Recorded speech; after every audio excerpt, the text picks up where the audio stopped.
It's live. Yes, sir. All right, here we go. Get some space. It's All-Star Week here in San Diego, and the co-host. Oh, see, interrupted live stuff. We're good. No water. Or no, do you need more water? You good? Yeah. Okay, live.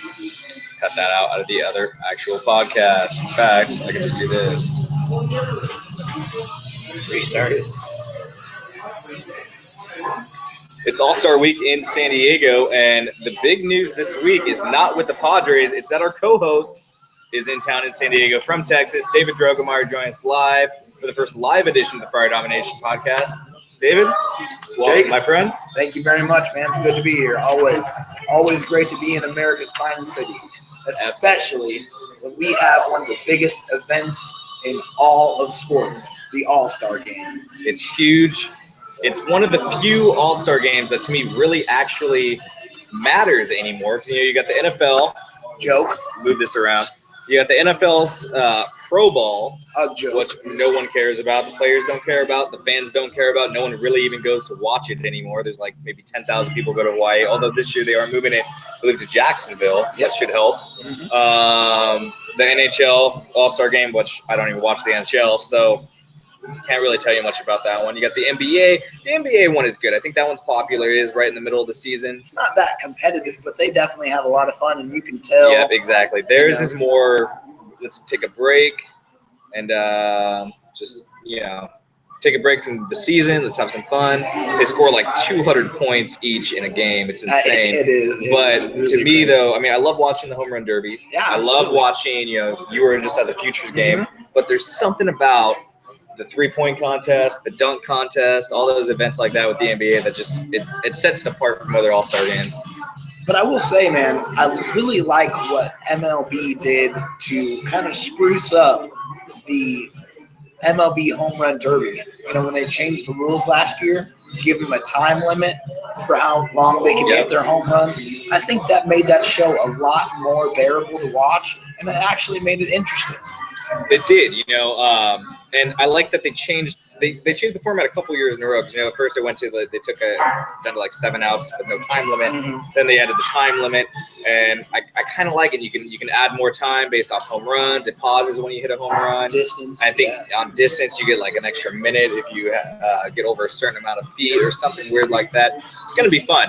Before we get too much into All-Star talk, we do want to talk about what is in store on this show. From Sports Illustrated, we will have Lee Jenkins on later on with us. John Quintero, one of our past guests. Always great to have him on. Absolutely. And then another big one. We got two big ones that we've really been working hard for, that David rather has been working hard for on the guest relations side of the show. And Scott Kaplan's going to be joining us for the Mighty 1090.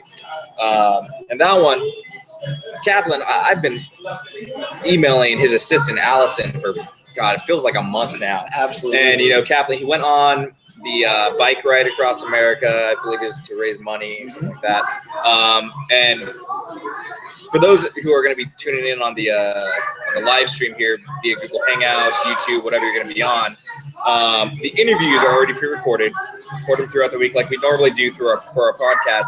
And the one thing I really regret about the interview, now that I think of it, with Scott Kaplan, is not asking him about that ride. Yeah. You definitely missed on that one. I mean, and you just think about it. I mean, that's an incredible test of mental and physical. Oh, absolutely. And And from what I know, I believe he did the ride, I believe it was either from San Diego, maybe Los Angeles, all the way, I want to say, to Maryland. It was cross country. Wow. That is incredible. Incredible. Well, guys, so that's what we got in store for you this week. Let's jump right into a little bit of what happened this last week in Padres baseball. They were on the road. Obviously, they had to be on the road. MLB had to come into San Diego, prepare the stadium, prepare the city, all kinds of things to get set up for. It looks phenomenal, by the way. It does. You see pictures of the field. Incredible. Yep. Incredible. But when we look here, the Padres had kind of a so-so week. They were fantastic through all of June. And so far now in July, this little not mini road trip, this week-long road trip they took, they would go 3-4, take 2 out of 3 against the D-backs.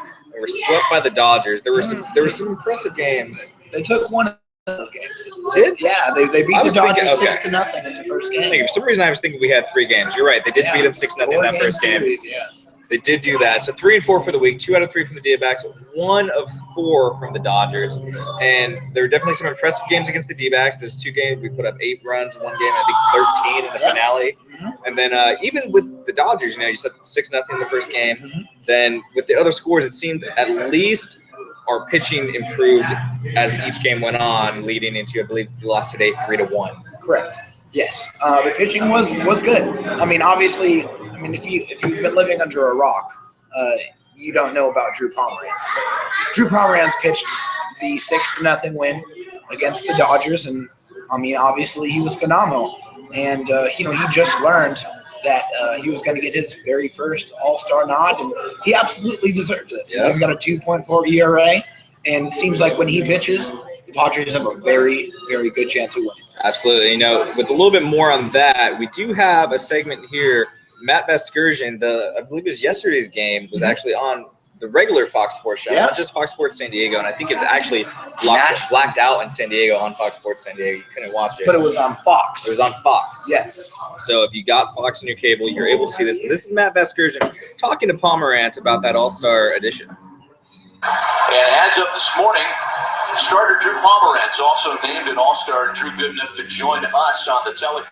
Drew, congratulations on a well-deserved All-Star appearance coming up on Tuesday. Thank you. I appreciate it. I'm pretty excited about it. Tell us about the circumstances we see Chase Utley ground out. We understand because Andy Green told us earlier that he was able to kind of avoid your finding out via Twitter because you were still asleep and he got to call your hotel room and wake you up. Yeah. I woke up this morning, this call from him, so I kind of knew, that was a possibility why I was calling, and so I called him back pretty quick, and he said he wanted to tell me before I found out on Twitter, which is good. I'm glad I woke up when I did.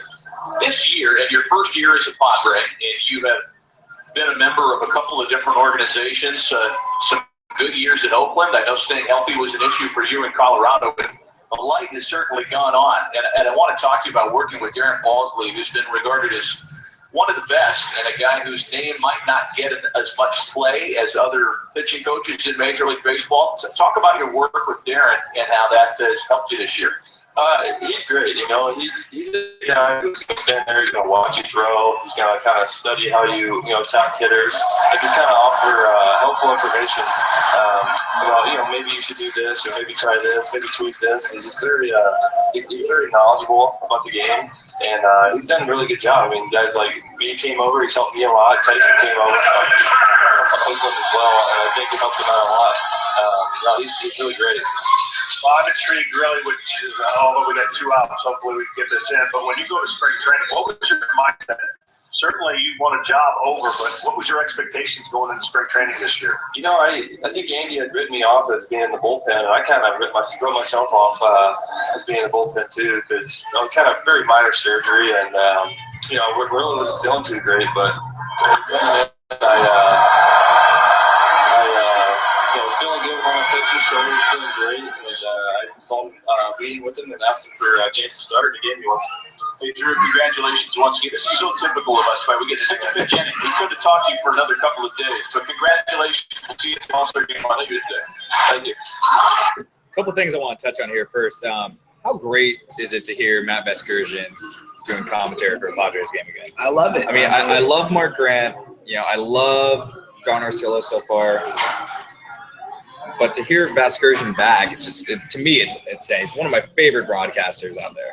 I mean, it just goes to show you, how good he is. Because he started with Padres. We had him for several years, and now he's working for Major League Baseball. Yeah, he's doing got the big job. National games. It just goes to show you. This guy is a great talent, and he's phenomenal. Now, the other thing on that is, Pomeranz talked about how back in spring training he wrote himself off even as being a starter. And we all know he was competing for that 5th starter spot.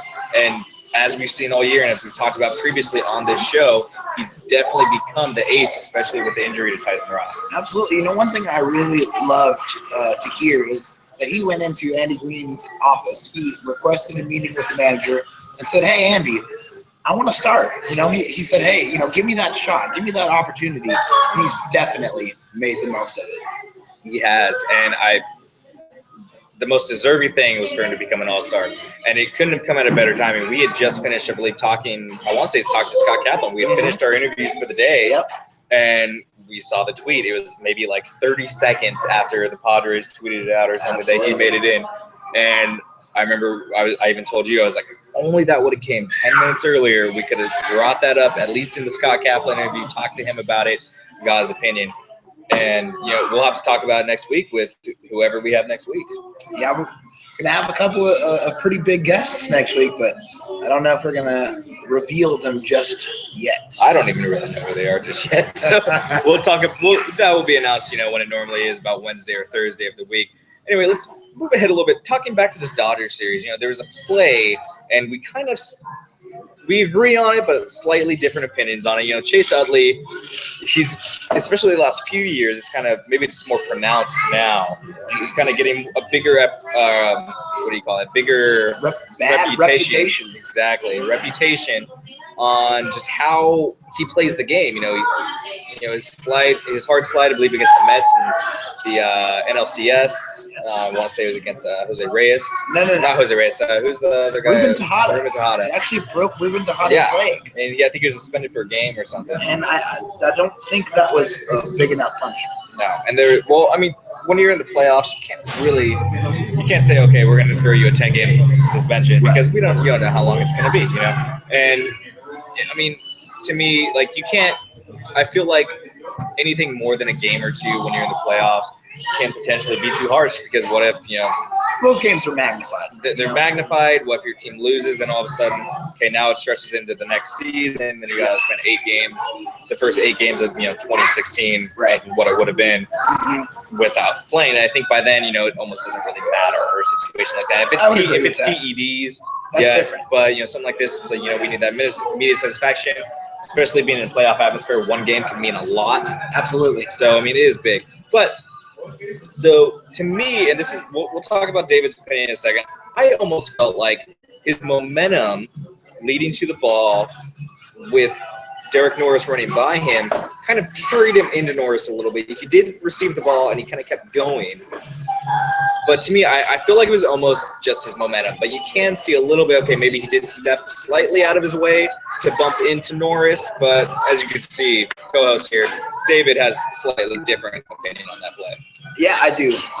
When I saw that play originally, I was a little concerned because I actually watched that play.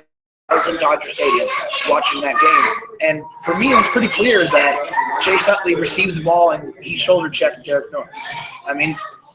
You can see him take his momentum and and his inertia and give it straight to Derek Norris, and that impacted the game. Yeah. It impacted the game. Derek Norris had to leave, not on that specific play, but on a play later on, and it begs the question, was he feeling any ill effects?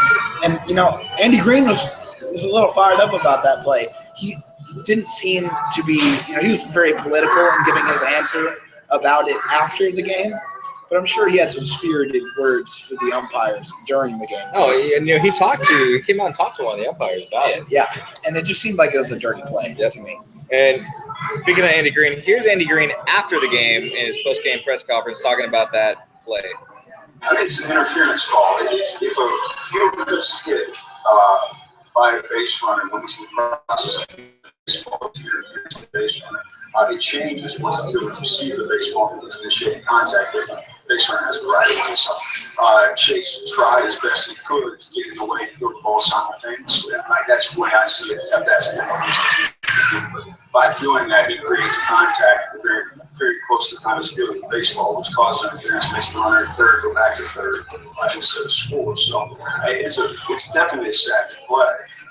It's heady. He's trying to do it with his baseball team. I don't think he's trying to take anybody out by any stretch, but he does initiate the contact. And initiating contact, you hope the umpire's concerned to see what's going on. And it's a very quick call, and it's a savvy play from the guy that's been doing it for a long time.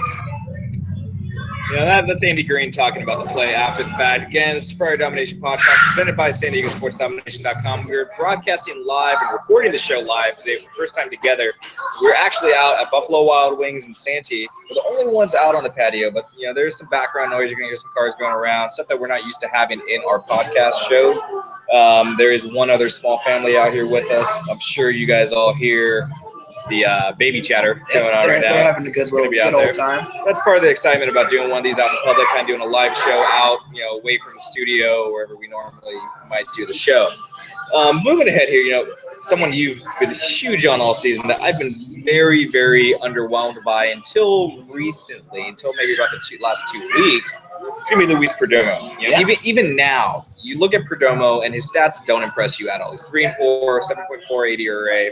It's nothing that screams major league pitcher, and of course the Padres have to keep him on the big league roster because the whole Rule 5 thing. Yep. But when you look at his stats over the last 5 games, you see a 4.96 ERA, much improved over, I believe, a couple weeks ago. He was at over 9, and then now, but even the last 3 games when he's really started coming to his own with a 3.5 ERA.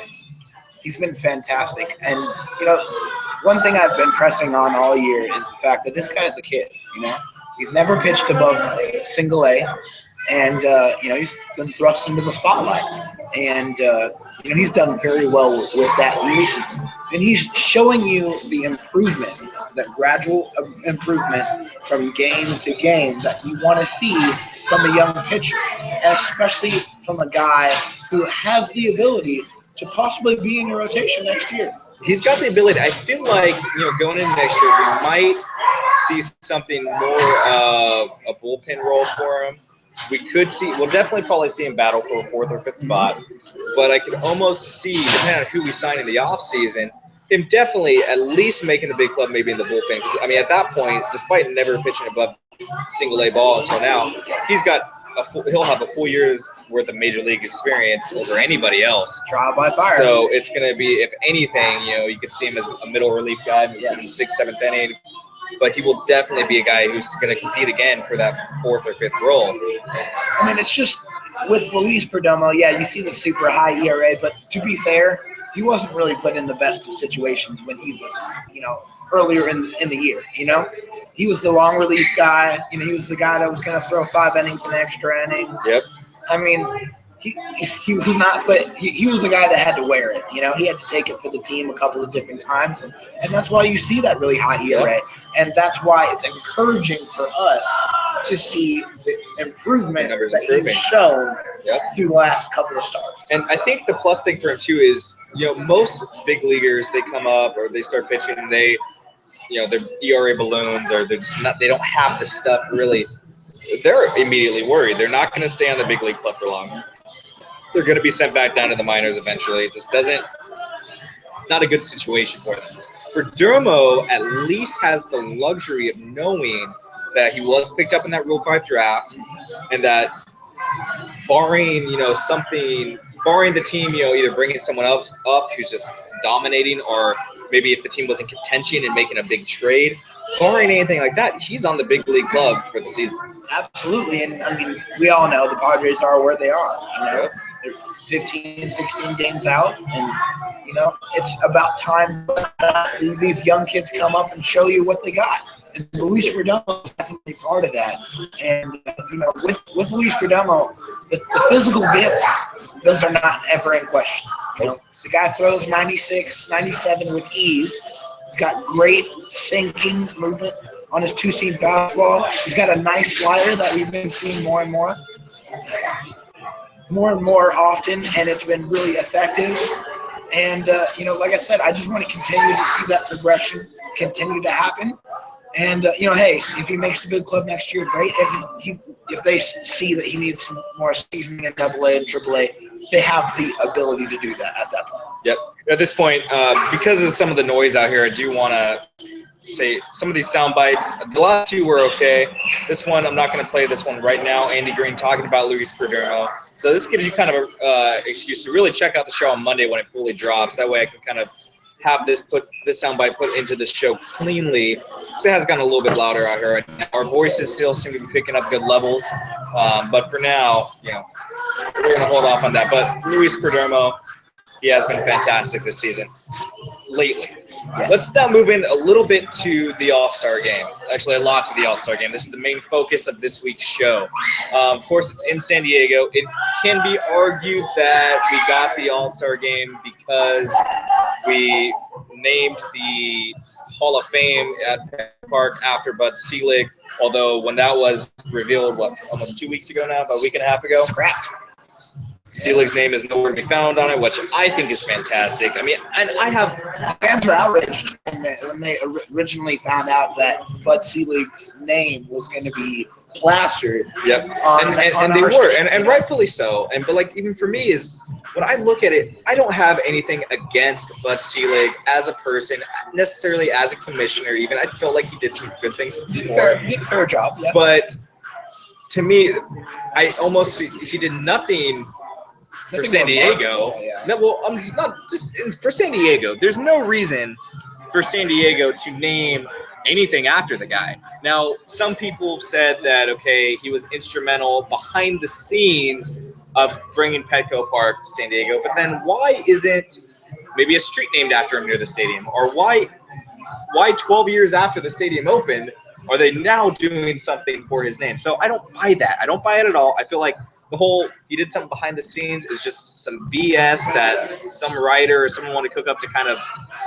Take the pressure off. And kind of, you know, give a reason on what would be a valid reason on why they named it after him. Yeah, give it a little bit of legitimacy.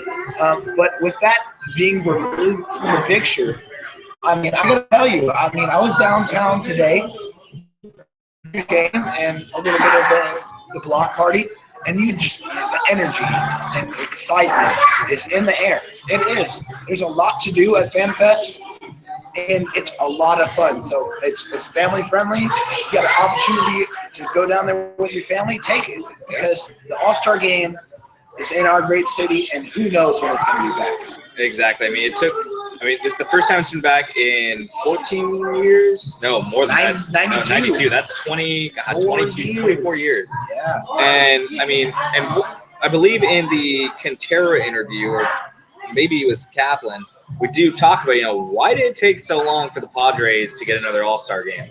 And it is baffling, and it's argued that, you know, the whole reason we got the All-Star game is because of the whole Selig situation.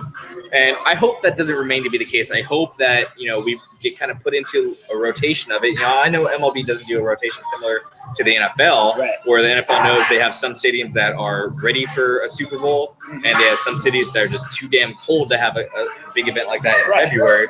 But, you know, this is summer. You know, it gets rotated pretty well, but for it to take 24 years and 12 years after we got a new stadium is a little bit concerning for me. I mean, you look at Miami; they have it, I believe, next year, and their stadium opened 5 years ago, less than that. You do have Baltimore coming up too. They've had their stadium's pretty old, but it's a beautiful stadium. It is. And then I think Washington has one as well coming up. I want to say they're actually after Miami. Yeah. So. Yeah, but I mean, it's in San Diego, and I really hope that this All-Star Game and these festivities just bring that spotlight on our beautiful, beautiful city. And you know, hopefully our city shows well. And if they do show well, you know, maybe, you know, they might come back a little bit soon. Because I mean, San Diego's an ideal climate, and you know, baseball, as you know, is an outside game, so it'd be a perfect place to play America's pastime. Absolutely. And, you know, right here, we're going to jump in a little bit. John Quintero is coming up. We're going to get into that interview. This is going to be edited out for anyone who ends up coming on the live stream. I believe this is also archived on our YouTube page, so all this will be there.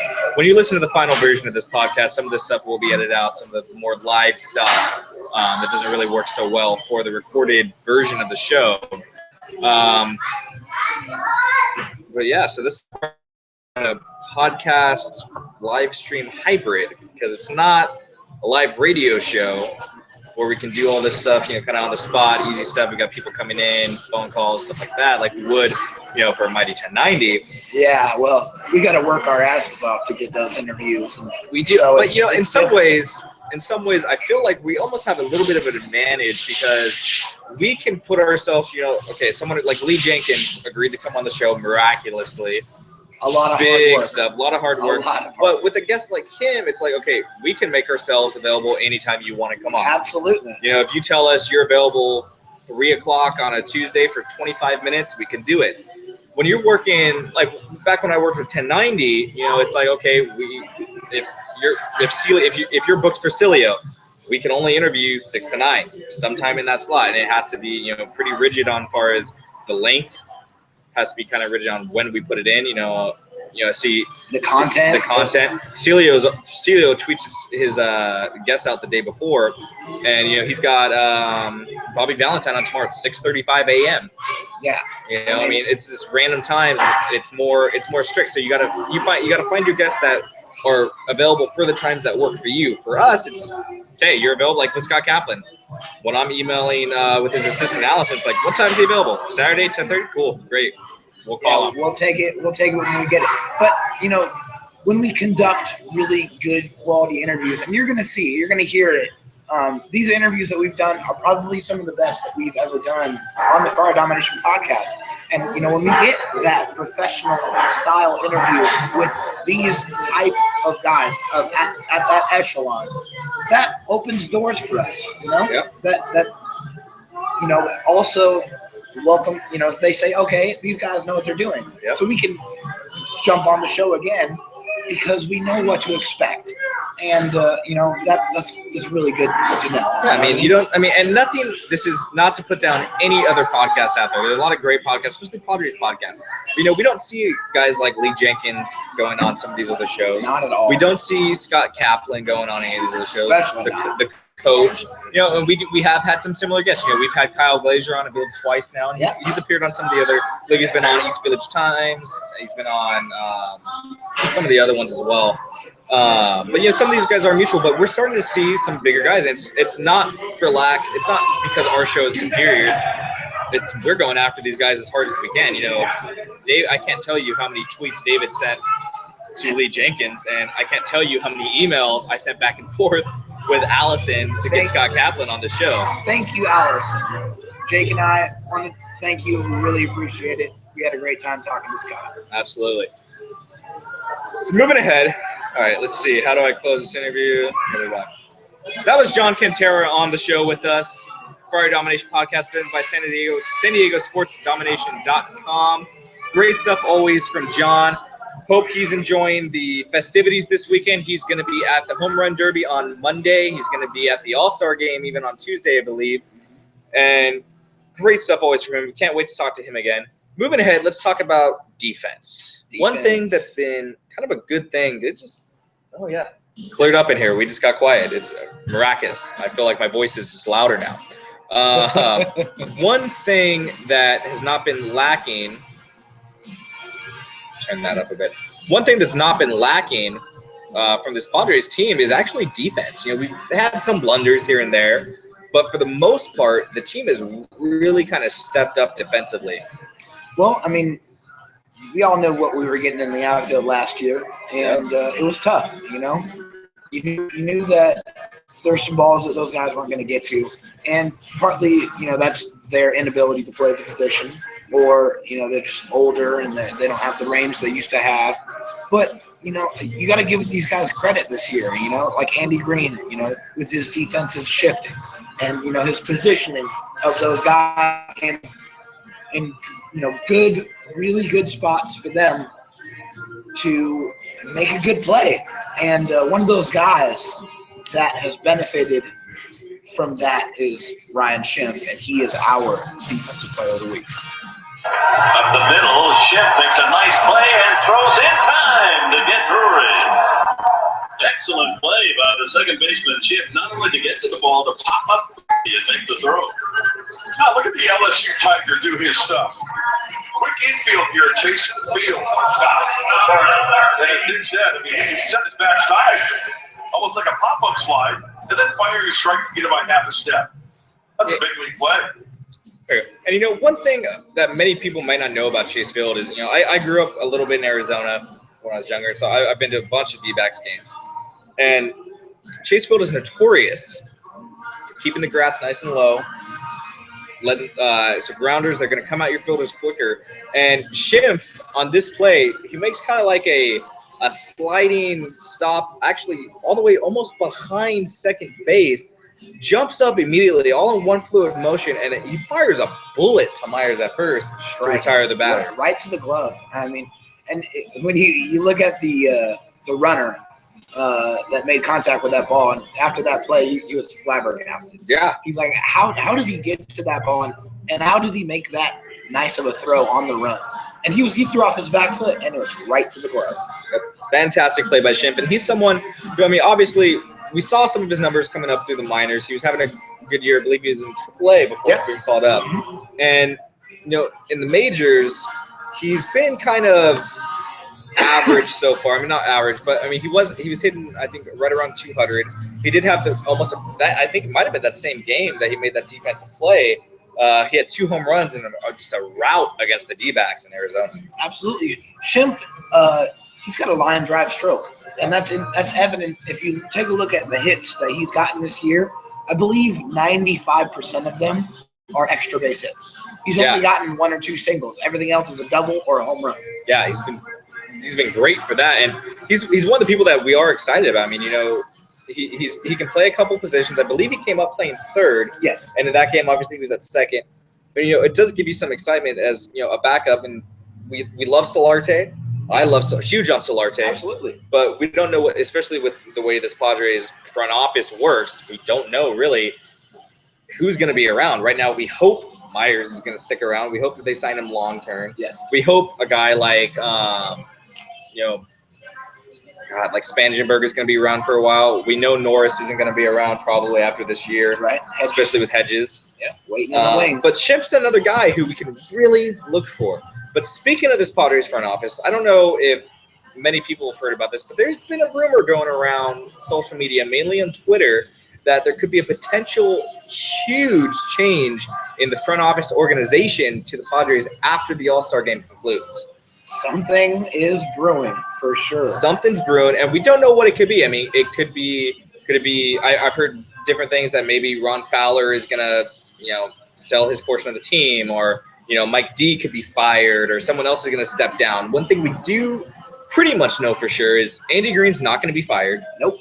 And AJ Preller, because this is a front office rumor, we could pretty much rest assured, maybe not guarantee, but rest assured that AJ Preller is not going to be fired too soon to make a decision like that on him. Oh, I'll do you one better on AJ Preller. I'll give you a guarantee it's not going to be good. It's not going to be Preller. Preller is, you know, you've seen just recently what he's done with the international signing market. You know, that's his forte, that's his background, you know, coming from the Rangers organization. And they spent more money on international signees than they ever have in their history. Yep. Ever. And, you know, they went over the allotment, which you have to pay $1 for $1, basically luxury tax on what you go over. Now, here's the thing where I think some people get confused.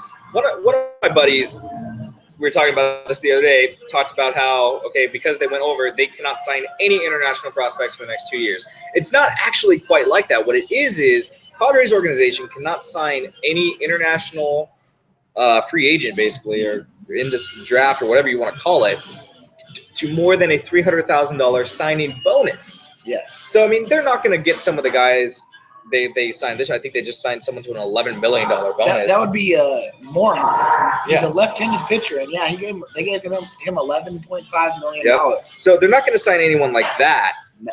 But they still can go out and, that's where you're going to see AJ Preller do some real work and see what kind of return he can get for the minimum amount of spending possible over the next 2 seasons. This is where AJ Preller makes his money. He makes his money in the draft and especially in the international signing period. And, obviously these guys are young. They're 16, 17 years old. So we're not going to be able to see the fruits of AJ Preller's labor for probably 3 to 4 years. Yep. And, not everything is hinged on that, obviously. Nope. But for us to see AJ Preller go out there and get some of the premier talents in the international signing period is really a good sight for me to see. Oh yeah, definitely. And with AJ Preller, you gotta hope, because I mean, part of his tenure here in San Diego is going to rely on what happens at the major league level. Can this team start competing in 27 and 2018 like we're expecting them to? These guys that he signed in the international signing time, or it goes, I believe, until what, next January or something. The guys who he's signing right now, we're not going to see them at the earliest, most likely, until maybe 2019, even 2020.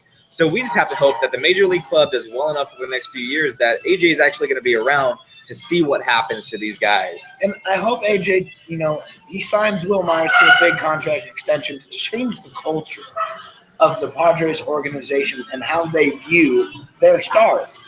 Obviously, it's been well documented with Adrian Gonzalez, one of the best first baseman / players in our recent Padres history. Yep. He got traded away, gone. And, for a fan like myself and yourself, it's hard to see. You get invested in a player. Yep. You see them. You start invested. I bought Myers' jersey. It's the first jersey that I bought for any Padres player in my life. And see, that's a perfect example of it right there. You get invested in these guys, and you want to see AJ Preller and his front office reward our good players. And I honestly hope that Will Myers is the next face of this franchise. Yep, and when you look at what we're projecting the team to be, 2017 rather, 2018, 2019, and Myers, I believe, has a couple more years of controllability. Yeah. I think he's just about to enter arbitration after this season, I think. So, I mean, you don't have to lock him up to a Mike Trout type deal right now where it's like, okay, let's sign this kid for 10 years, $200 million. Right. What we need to do is sign him to contract maybe similar to what we gave Jed Jerko. Maybe maybe not. I believe he got 7 years. Maybe look at something like 5. It was a 5-year deal. Yeah. So look at something like 4 to 5 years. That's going to eat away a couple of his years of free agent eligibility, and something in the neighborhood of $50 to $80 million given his play this year. An all-star. He's gonna, barring injury, he's got 60 RBIs already at the break. He's gonna pass 100 RBIs on the year. I mean, he's gonna. If you do the math, he's gonna probably hit 30 home runs. He's probably more. Probably more. He's gonna steal 20 bases. Now, this is obviously his first complete full Major League Baseball season. Because even when he won Rookie of the Year back in 2013, he only appeared, I believe, in 87 games. Yep. But so should he stay healthy? I mean, this is the kind of Will Myers that everyone is expected, that we knew, or not knew rather, but we were expecting to see when we traded for him after 2014. And so obviously we can't sign him for. He's not going to get $100 million plus. But he needs. I don't know. I don't know. After 1 year, I don't. Well, to me, you can't sign someone for $100 million plus. I don't see it happening. I don't see a huge contract extension after this year. Yeah. I think, given his health scares in the past, you want to see him play a full season. Yeah. And then, if you do and you see the numbers that you expect to see, then yeah, it's definitely going to be in the conversation. But I think more like if he continues to play like he's playing up into about halfway through next season, I think you can expect to see some big dollars being thrown around. We'll have a little bit more on Will Myers and some other topics of discussion, especially the front office changes with Scott Kaplan coming up in the next interview. I want to move ahead a little bit now. Scott Kaplan talked a little bit about this towards the tail end of the interview about, in case you don't know, so far, this is the last season that the Padres are going to be on the mighty 1090. And as long as I've been, especially listening to radio and being involved in radio or the Padres, I don't remember the last time they weren't on the mighty 1090 or some iteration of the mighty 1090, what it used to be called, Double X, things like that. It's been a long time. And, as Kaplan said to him, I mean, he's been arguing with upper management for years that, guys, we need to get rid of the Padres. And he's absolutely right in the comments he made about it hurting ratings. Mm-hmm. There's a definitive ratings drop when the Padres play, and it's not a fault of the station. It's not the station putting on a bad show at all. I mean, you got Ted Leitner, who's fantastic. Jesse Agler step in. I mean, for years. It was Ted Leitner and Jerry Coleman for years and Thank years you. and years.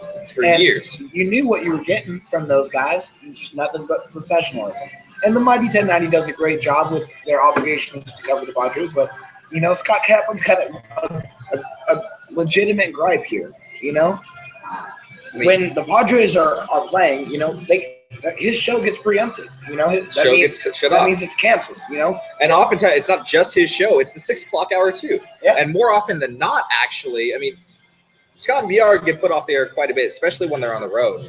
But at home, when they're at home, there's almost now it's Kevin Acee, but before is John Quintera.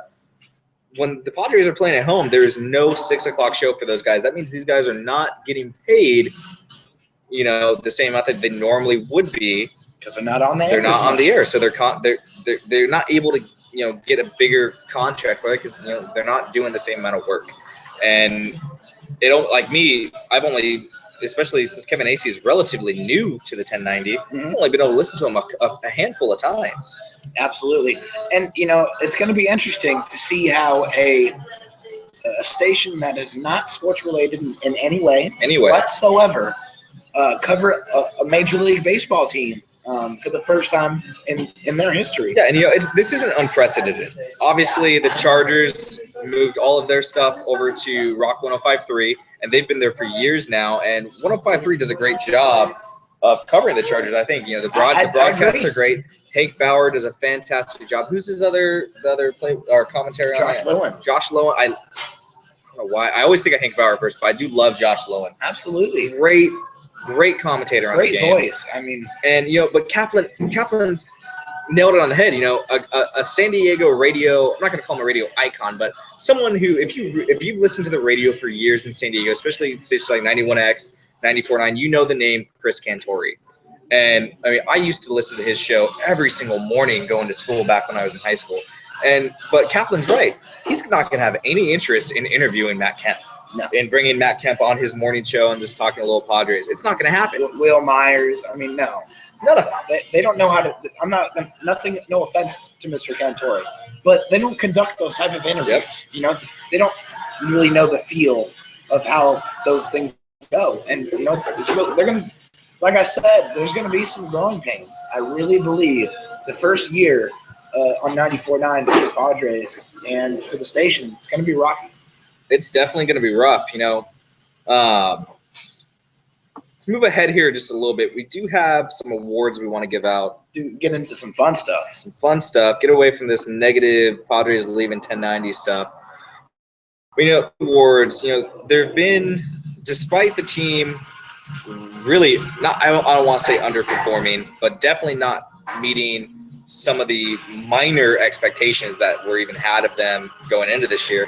But there have been some huge bright spots. I mean, Will Myers is the first name that comes to mind. Oh, right off the bat. Absolutely. Automatically. And, one thing we want to give out first here, this is our Newcomer of the Year award. This is obviously newcomer. What does it mean? Someone who was just signed. Absolutely. Someone who, until he was recently injured, has played phenomenal. He was great at the top of the order. I believe he was hitting like 280, 290 for much of the year. Yeah.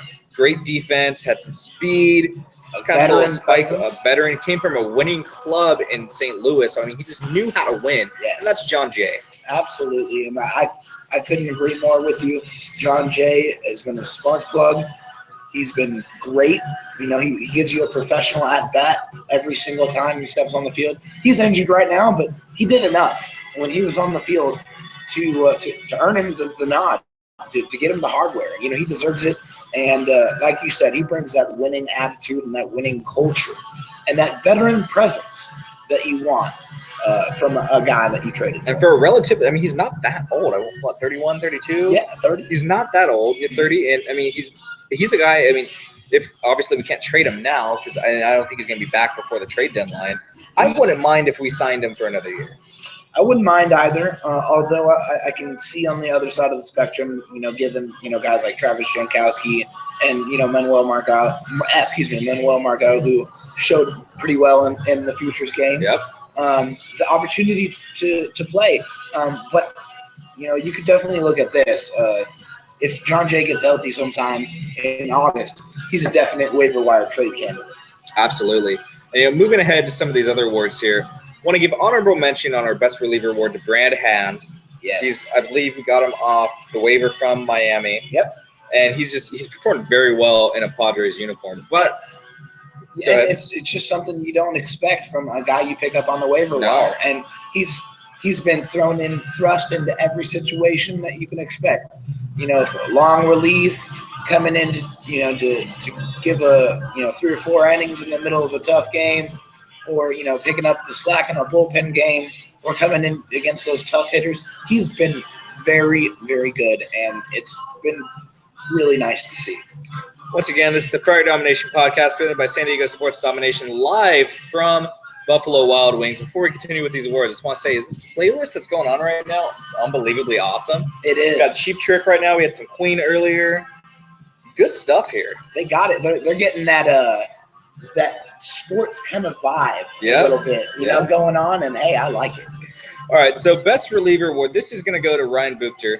He's just been outstanding. And all right, if I got to give a bad call to Andy Green or AJ Presley, whoever the hell is making this decision, Brandon Maurer taking over the closer spot when we traded Fernando Rodney away, it bugs the hell out of me. That, to me, Ryan Buchter needs to be the closer. I picked him up on my fantasy team expecting him to be the closer, and Maurer hasn't really had the year he's had last year. He doesn't deserve to be in that closer spot. I couldn't agree more with you again. I mean, it's just you look at the numbers and you look at, okay, your closer needs to be your best reliever. Fair? Yep, fair. So, I mean, the best reliever by far has been Ryan Buchter, and Ryan Buchter deserves that closer's role, that opportunity to do it. And, he hasn't gotten that opportunity, but he continues to show why he is definitely the reliever of the year through the first half of the season. Yeah, but I gotta say, before long, you gotta put him in that spot. And I believe it's gonna happen. I mean, you can't expect a guy. I mean, no offense to Brandon Maurer, but he's got a super high ERA, and he's getting hit around. He's getting hit hard, and It's only a matter of time before Ryan Buchter takes over. Yep. Moving on here to let's go Gold Glove. Sound good to you? Gold Glove? Absolutely. And we didn't argue about this, but there's a little bit of debate just based on, how many chances they've had this season. And again, let's start with the honorable mention. We got to give some honorable mention here to Travis Jankowski, because it seems like every time he's out there in the field, he's just making big plays. And the only knock on him right now is he's only had, I think, 62 chances. Yeah. He's made one error. I mean, he's been phenomenal in all of his chances, but doesn't have the full 87 games that Melvin Upton Jr. has to win the Gold Glove for San Diego's first half. I agree. We had a little bit of trouble going over this just because, Travis Jankowski, he has that ability to make those eye-popping, at Sports Center top 10 type of plays. And he's made it, I think he's made Sports Center top 10, I think, once this year. Yeah, I mean, just an incredible diving catch. I mean, full extension dive.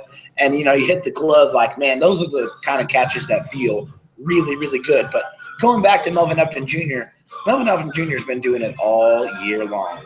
And, he's been doing it with the glove. He's been doing it with the arm, throwing guys out. He's been robbing home runs. Yeah, he robbed a home run the other week that was called possibly the best play in Major League Baseball all season. Absolutely. And when that specific play, not only did he rob that home run, and this is a real robbery. He reaches probably, 4 or 5 feet over the wall to take it back, and then he throws out the runner. Throws a laser to first base and gets the double play. Yep. And Melvin Upton Jr. has been doing that all year, and it's been really awesome. I mean, that play alone should get him the Gold Glove for us. And I mean, he's actually got a legitimate chance to win a Gold Glove in center field or in Major League Baseball or in left field, yeah, for the season. And I honestly think he's going to get it, because I do not think there's any other National League left fielder that has played as well as Melvin Upton Jr. Let's move ahead here. Okay, so we've done best reliever, we've done comeback. Mm-hmm. No, we didn't do comeback. We've done gold. We've done newcomer, best reliever, and Gold Glove. Let's go into comeback player of the year, since we are talking about Melvin Upton Jr. Yeah. If he's not having the best season out of anyone who has just absolutely sucked for the last 3 or 4 years, then I'll be hard pressed to find. This is a guy. Let's just take a look here. I wrote some stuff down. 16 home runs, 44 RBIs. He's hitting 265, 311, 458. This is the big one to me. I mean, the home runs are great. The RBIs are great. He's got 20 stolen bases at the All-Star break. 20. Who's the better Upton again? Justin who? Who was that? What's Justin doing in Detroit? I think he signed like a $170 million contract. Oh, speaking of Upton, so they just showed Upton doing something on ESPN, and it just went to commercial. But I think it was probably looked like maybe a batting practice or something, but robbed something out in the outfield. Anyway, Justin who? Justin, I think he's hit under 10 home runs. I think haven't really looked up his stats that much. He's not hitting for good average. He's not being the player Detroit thought they were going to get. And he was good for the Padres last season. Wasn't great, but he wasn't good. He had 26 home runs, 80, 88 RBIs, something like that. Well, I mean, to be fair to Justin, Justin's a streaky player. So if he hits really well, and he does it for a decent period of time. But when he struggles, he does that for a decent period of time too. And what we haven't seen from Melvin Upton Jr. is those really bad struggles. He's been solid all year long, and he deserves more than anybody that comeback player of the year. Let's get into the two big awards here, and these should be fairly obvious to you when we say what they are.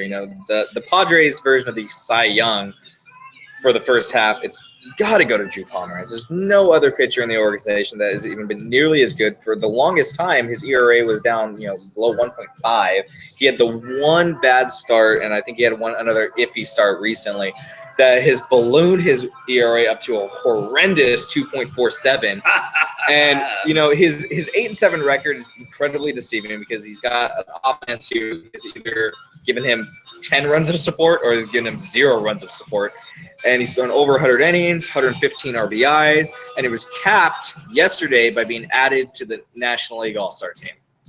Yes, 115 Ks as well. I just wanted to say that. But yes, Drew Pomeranz, he took every opportunity and took advantage of that chance that Andy Green gave him to start, and he went from being a 5th starter to a number 1, and he has absolutely showed that he is the ace of this staff, and he deserves that All-Star nod, and I can't wait to see him on national TV so everybody can see how good this guy is. I really hope he gets into that game tomorrow at some point. Now, the last award, it should be no surprise that the MVP is going to go to Will Myers. Whose jersey are you wearing? Can you see that? Can you see it? There's I know there's someone watching right now. Can you see that? Yeah. Who else? Will Mother freaking Myers. Will Myers has been incredible. Let's take a look at some of these awesome stats.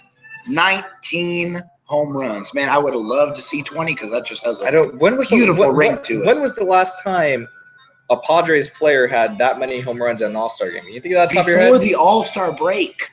The answer to that question is Greg Vaughn. Greg Vaughn actually hit 30 before the All-Star break. That's ridiculous. Back when the Padres had offense. Yes.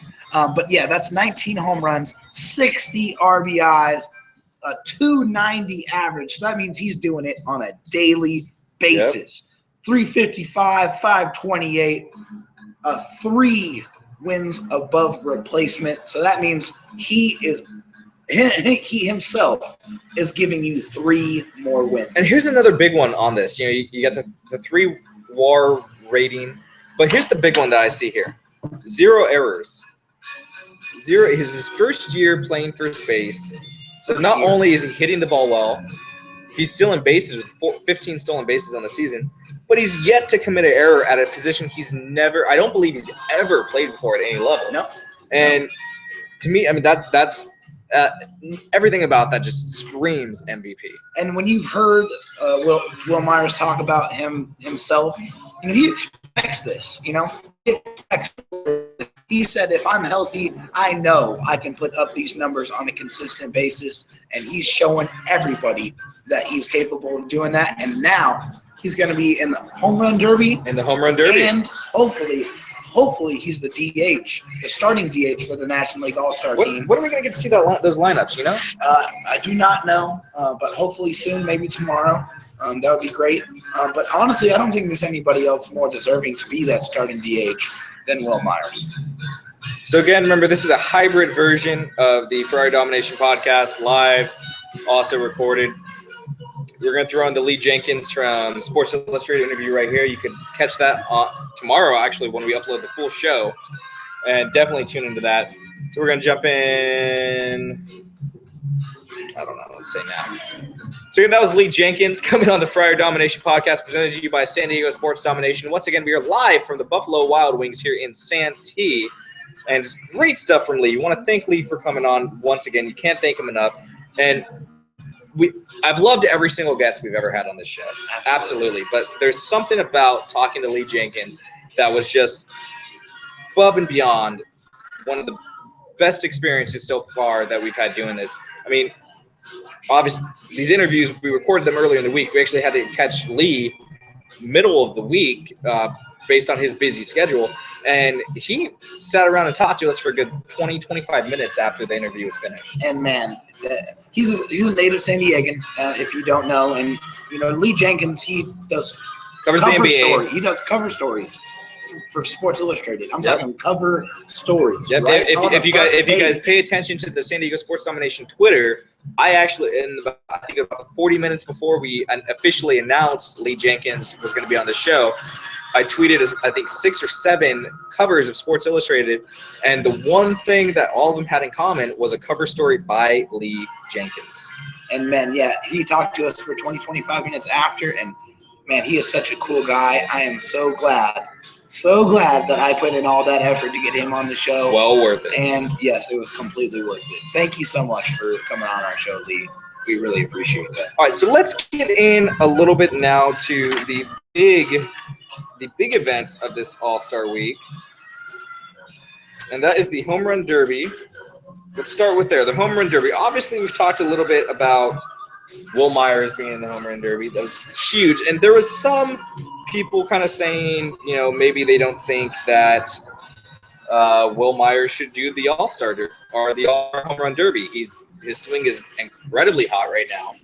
He's been performing at an all-time high level, and you know sometimes people opt not to perform in this particular event because it could mess with their swing. They say, "Oh, it's going to mess up my swing," but I think Todd Frazier effectively knocked that stigma, that crutch, if you will, away because he's been having a great season, and he said he's been waiting for this All-Star Home Run Derby all year long, and we're going to get to see Mr. Frazier defend his title in San Diego against some of the best home run hitters in baseball. And here's some cool stuff. We'll really kind of break down this Home Run Derby. But here right now, Myers has the 3rd best odds, according to Bovada, to win this All-Star Game Home Run Derby. You know, obviously leading the pack is Giancarlo Stanton. I don't know how anyone could really vote against him. And in fact, earlier tonight, before the Giants played the D-backs, on Baseball Tonight, it was Tim Kirkchin, I believe, is it Aaron Boone or Brett Boone that always goes on the show? I can't remember. One of the tuned in, one of the Boones that have been around baseball forever, and a couple other guys talking about who they were predicting to win the Home Run Derby, and 2 of them went with Giancarlo Stanton. One of them went solely with Giancarlo Stanton because a couple years ago he saw him without a shirt off, and just says he could potentially be the strongest player to ever play the game. I mean, when you look at him, he looks like a linebacker. Absolutely. He's a linebacker playing baseball. I mean, the guy is a monster. So, yeah, I mean, you can't really bet against him, but I'm kind of with Tim Kirchner. I think I'm going to go with the hometown kid just because you've seen Will Myers hit home runs out of Petco Park all year long, and he's been hitting them out all over the stadium. Now, let's break down these matchups a little bit. Let's start with the first matchup. You got Mark Trumbo versus Corey Seager. And what I'm going to do is I'm going to give you some stats, and just give me your prediction who's going to win. I'm going to leave mine out of this, and maybe maybe tomorrow morning or something we'll post something like maybe our own miniature brackets of how we think this is going to go. Sounds good. But you got Mark Trumbo versus Corey Seager. On Trumbo's side, you got 28 home runs. How many? 28. Woo! Do we forget how much he's turning it up for Baltimore right now? My goodness. His average home run distance is 409 feet. He's averaging a home run every 12.3 at bats. And this is to Los Angeles' Corey Seager, he's been no slouch himself. 17 home runs. His average home run traveling 406 feet, hitting 1 every 20 at bats.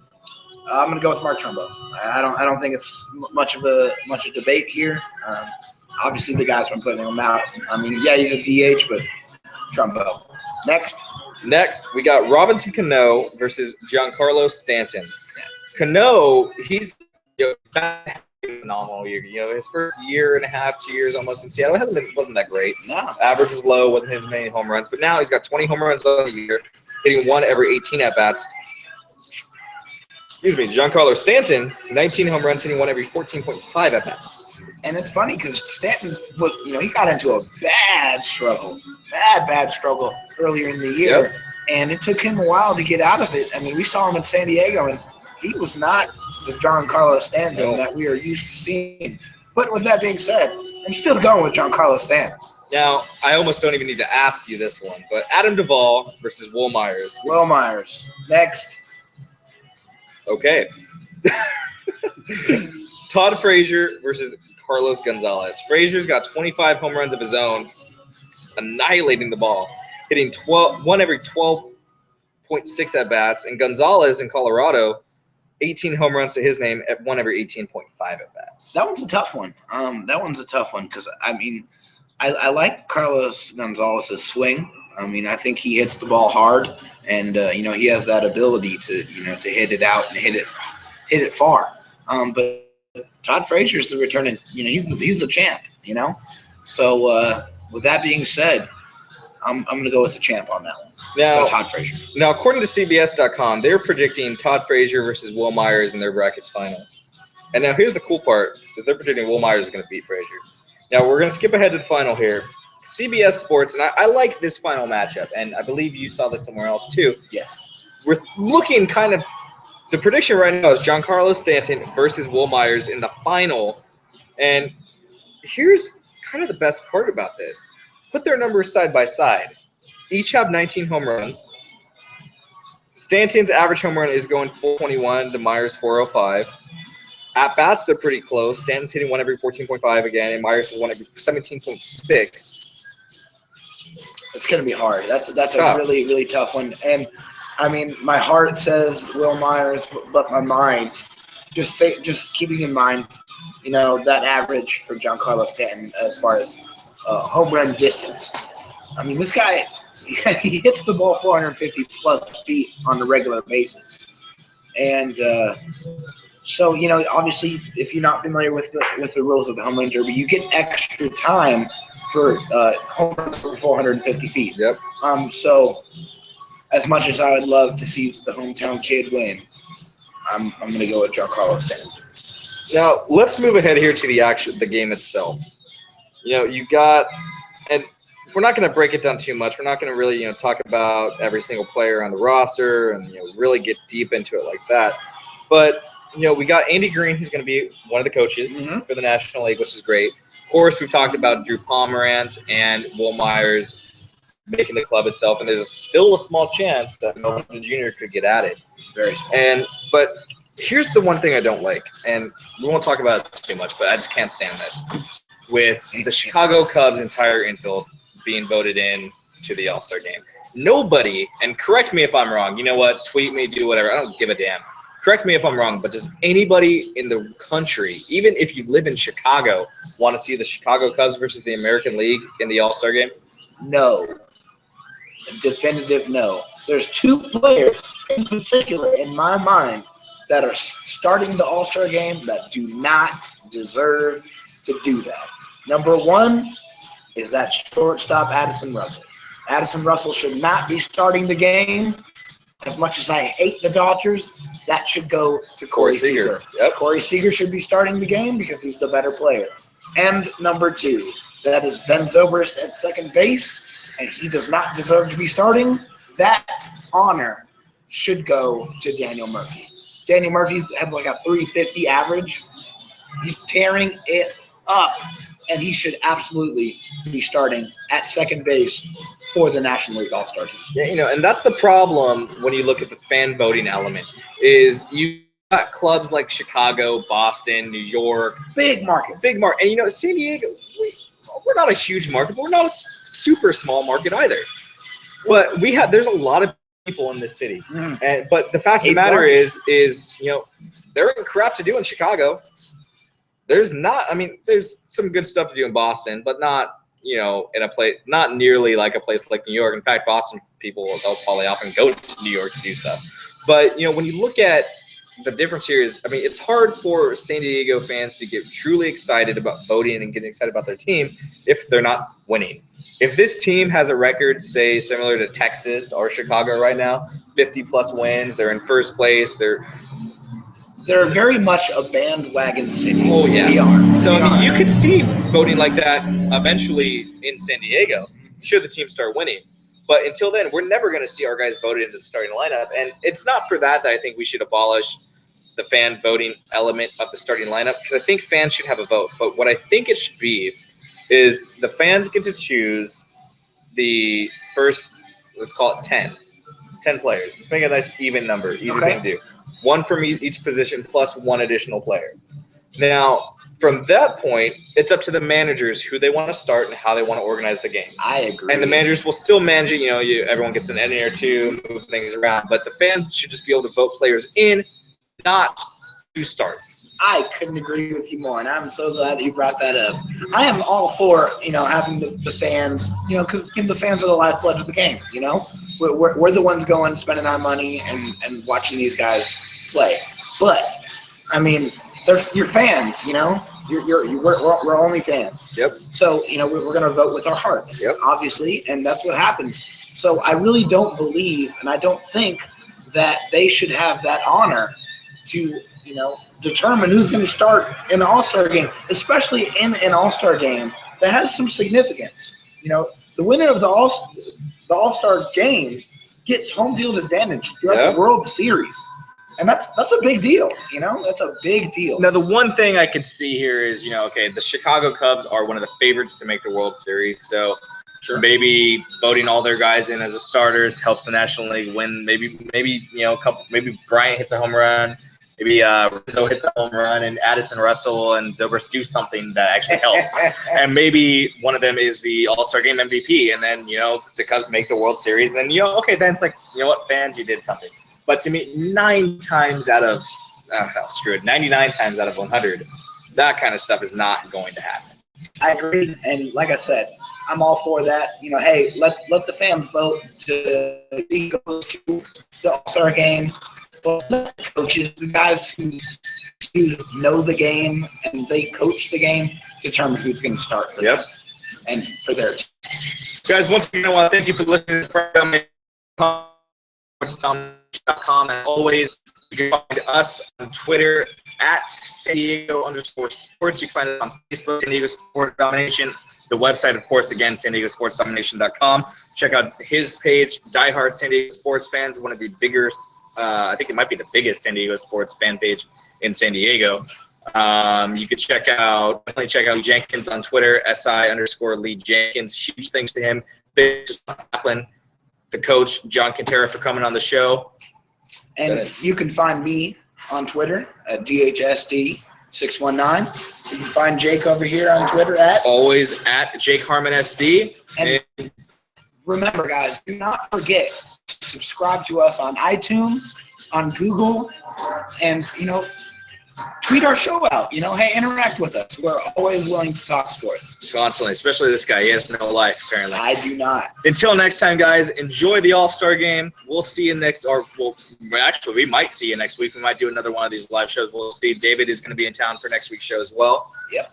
Until next time, go Padres. Cool. All right, that's going to be down. We'll probably end up getting down in under 2 minutes, and then it'll be maybe definitely supporter. Cool.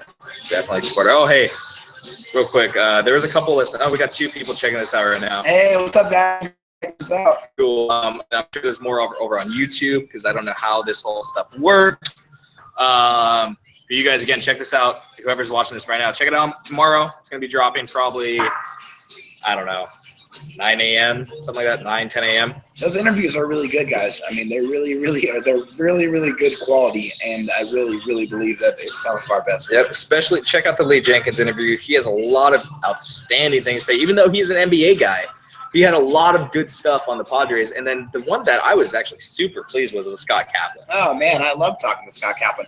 I mean, it was really fun talking to Scott because with the interview with him, it was really conversational. You know, it felt like he was talking to somebody he knew, and he was just having a good conversation with. And man, I really enjoyed that. Yep, absolutely. So thank you guys for. There's been people in and out of this thing on the Hangout. I don't have the YouTube page open right now. I don't know who's on there, or how many people have been checking that out. Hopefully, at least a handful of people check that out. I mean, this is going to be archived. It's going to stay on YouTube. I don't know if Google Hangouts archives it, so if you watch this at a later date, thank you guys for checking it out. Again, this has been the Friar Domination podcast presented by San Diego Sports Domination.com, live this week from Buffalo Wild Wings In America's finest city. San Diego. We're actually in Santee. We wouldn't call Santee America's finest city. Hey, I'm talking about San Diego, home of the All-Star Game. Absolutely. Maybe next week we could do this somewhere near the stadium, because it's not going to be as busy. I don't think the team's in town. Well, they might be in town. They are in town. They're in town. This weekend, the only series that they're actually playing in San Diego while I'm here is against the Giants Friday, Saturday, Sunday. And I'm not even going to be able to go. They go 10 games road trip, man. What are the odds? Picked a bad time. Yeah. But you get the All-Star game. Absolutely. Until next time, guys. We'll see you. Thank you, guys.